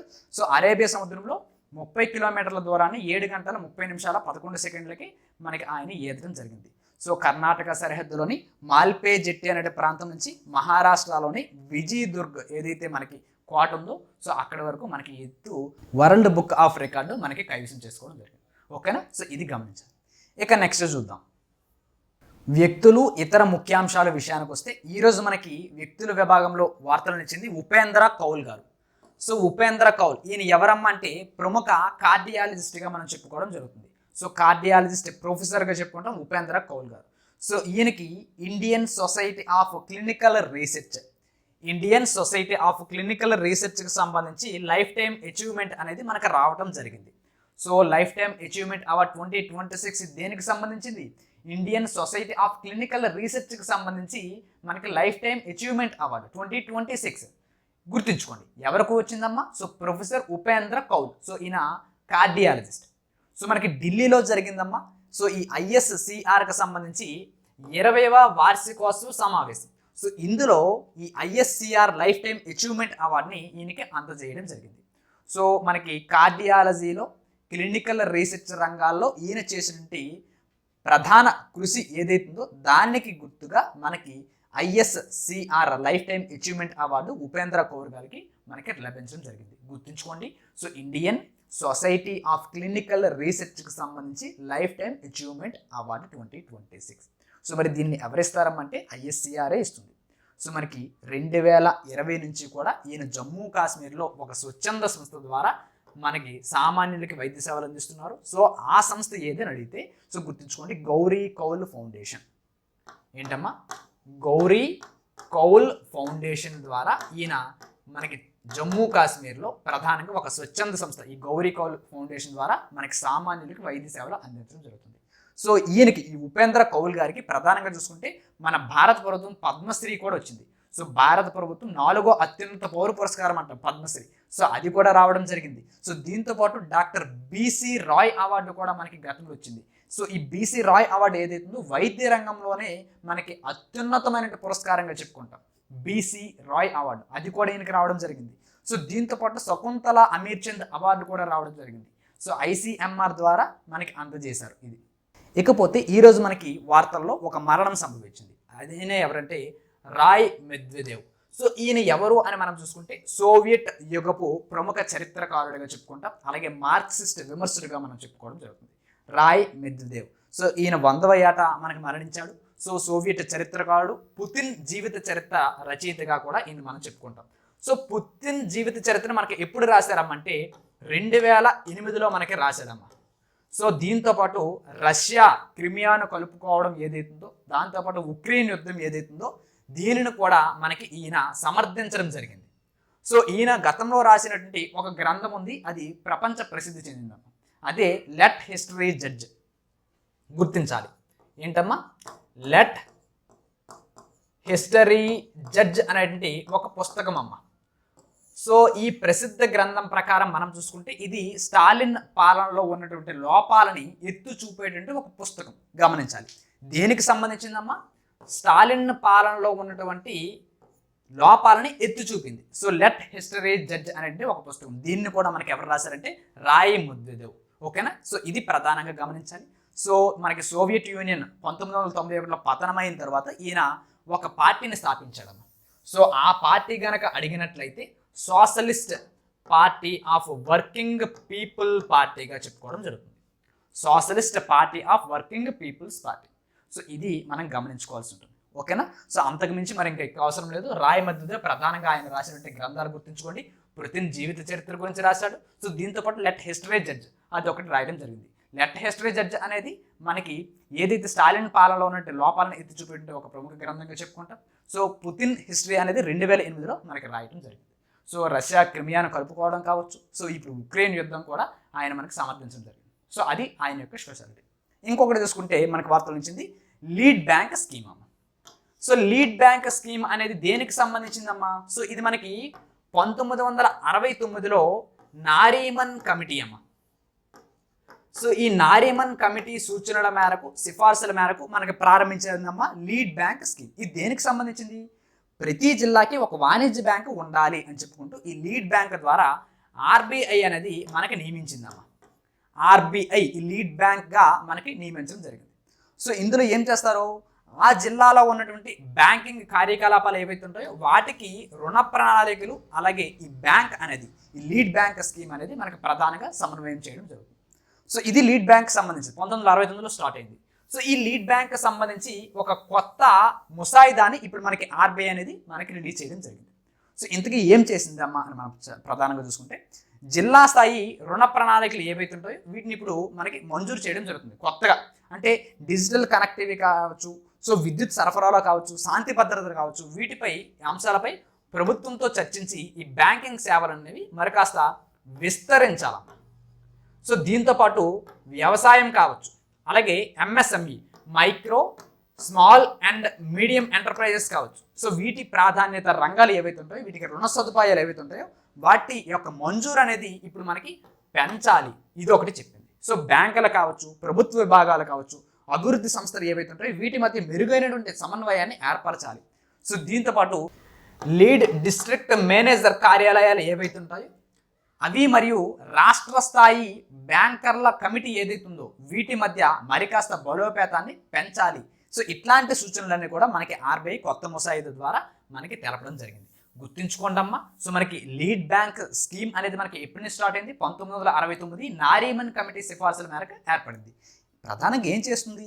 సో జిల్లాలో ఉన్నటువంటి బ్యాంకింగ్ కార్యకలాపాలని, రుణ ప్రణాళికలని ఈ బ్యాంకు మనకి సమన్వయం చేయడం జరుగుతుంది.